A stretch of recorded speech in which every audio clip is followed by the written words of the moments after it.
and Mrs. Cheyenne Kreamer. Been together almost 40 years. And I'm sure out of 40 years, y'all probably have been doing business, at least 30 of them. Once y'all figured out each other's gifts, I know y'all came together once y'all had conversations and decided that you wanted to make an impact out here. So before I get started, I want you both to tell the audience out there a little bit about who is Cheyenne and Donald Kreamer. Let's start with Donald, and then we'll let you bring on your lovely wife. Okay, about my past, I'm not going to go too far. That's a lot of years. But I really love to help people. I know when I grew up poor, and that's not the way to grow up. So when I see young people, if I can help them to get up or wrong on the ladder, it makes me feel so good. Helping other people. Well, before we talk about your business and who's Don? Who is that little boy, Look, Don? Where are you from? What kind of family you come from? A large family, a small family? Are large you a native family. of Raleigh? Tell us a No, little bit about who is Donald, where he's from. actually, I was born in Virginia, and I moved to Vermont to meet my wife.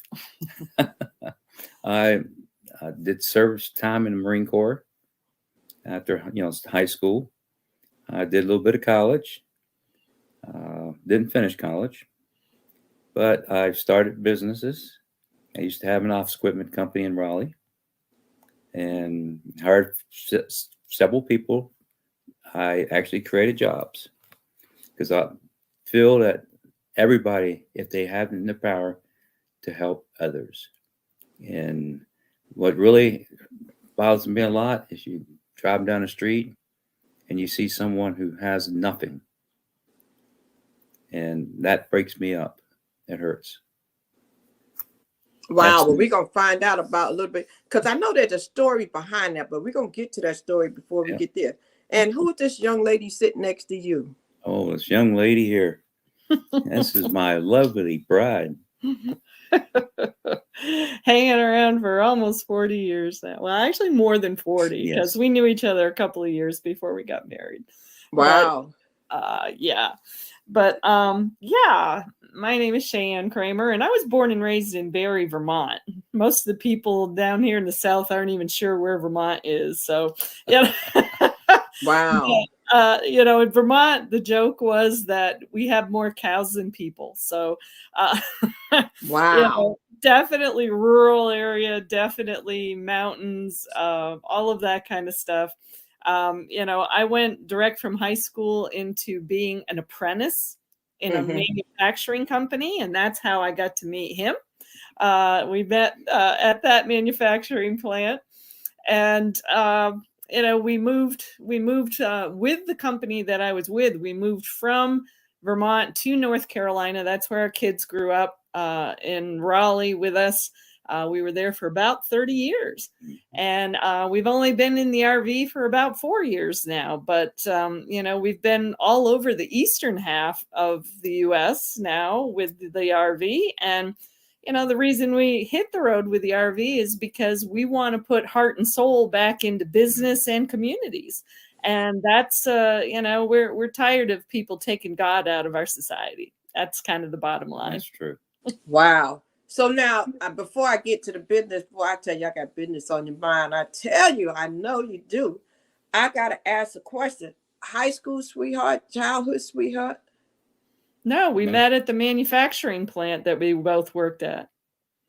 Wow. Yeah. And Don you saw her and you was like, I got to have her. I gotta meet her. Yep. Actually, it was kind of crazy because you can tell the story. The plant that day was on strike, and I was under contract as an apprentice that I couldn't strike, and he couldn't afford to strike, so we were like the only people in the plant. Oh, wow. God made sure that we saw each other because there was nobody else. Oh my goodness. Oh my goodness. Wow. And friends, and then you dated for a while, and next thing you know, how long before you got married? Couple of years. Yeah. Just about 2 years. Yep. And children? 2 sons. We have, I always have to stop and think about how old they are. It's like, oh, it's horrible. I think this next month they're going to be like 37 and 34. My goodness. Yes. Starting to feel old. That's amazing. And so family oriented, community oriented, business oriented. My goodness. So when you were younger, tell me about that when you were younger. I mean, were you two out there doing business endeavors then? Were you out there selling things in the front yard, selling some lemonade? I mean, did you come up with ideas early, or did you take some time and just kind of, court her down? How did that start out? I mean, when did you know that, you know what, we're going to not only be dating, but this is going to be my partner for life, and I can see us doing something? It didn't take long for us to figure out that we were meant for each other. Oh, that's true. It's just that. But we were not entrepreneurial when we met. Not at all. No. So when did the entrepreneurial drive kick in? For me, it was after I got laid off twice in less than a year. Yeah. I'm like, I'm tired of this, God. Show me a different way. Mm-hmm. And that's interesting you said that, Cheyenne. A lot of times people have to be pushed. They have to be pushed out because some people have faith and some people don't. And then those that have faith, when they get pushed, they leap and they take that leap and they said, okay, now I hear you, God. I'm going to go ahead and go with it. So that first time when you took that leap, did you not look back? I mean, you didn't get another 9 to 5. You kind of did the entrepreneurial thing for a while, or you did both? I've bounced back and forth. I mean, for the last 20 years, we've been building some very leading edge kind of business models. They're not normal. They're very different. And it's only now, as we look around at the state of our world and the state of our economy, that the business models even make sense now.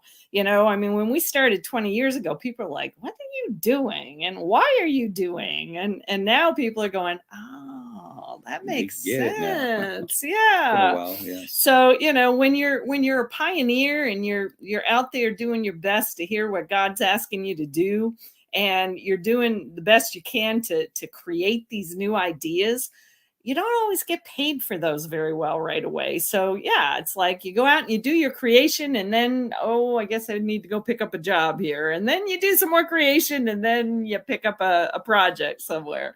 So that's what it's been like for me. He's been a lot more stable because he had a office equipment business for 15 years that he did really well with. Yeah, I used to repair copiers, sell copiers, faxes, and printers.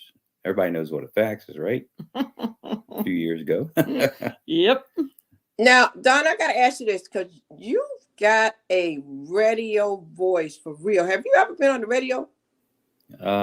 No, I've done some commercials on TV years ago in the state of Vermont. I actually did a commercial with Miss Vermont. Ah, that's right. You did. It was a United Way commercial, wasn't it? Yes, it was. So, I've been told my voice is kind of weird, but it's okay. Wow. So I know that you guys, Cheyenne, I know you used to love talking to him on the phone because he got one of them voices. My goodness, he got one of them voices. I know you was like, yeah, let's do it. So, y'all, like you said, I remember when I first met you guys, I definitely knew you were visionaries. And like you said, you don't work on anything small. You always have a project where it calls for people to come together, to unite. And many times, I think the first meeting I met with you, it was a meeting where people were called in and those who wanted to hear about it and get involved. And it's like every time I see you in the room, it's that kind of a project.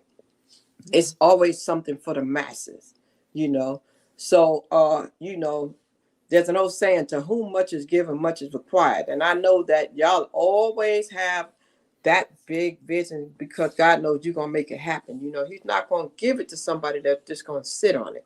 So it's been proven that y'all are not going to sit on it.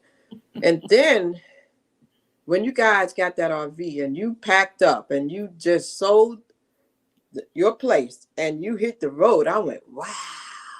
They are for real.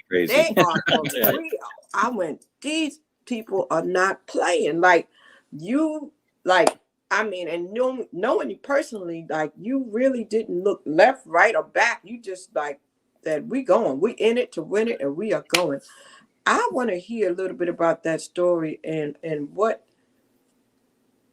gave you the courage, the determination, and the faith and everything that you had to do it. Because I know you didn't wait till you saved up a certain amount of money. You went in faith.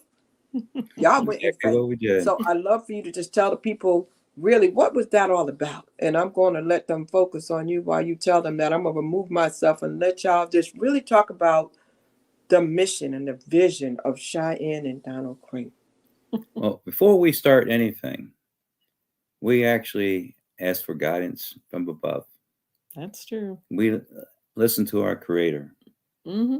And funny thing, sometimes we thought we were going to go do this or this. And no, we didn't do that. Someone had better plans for us.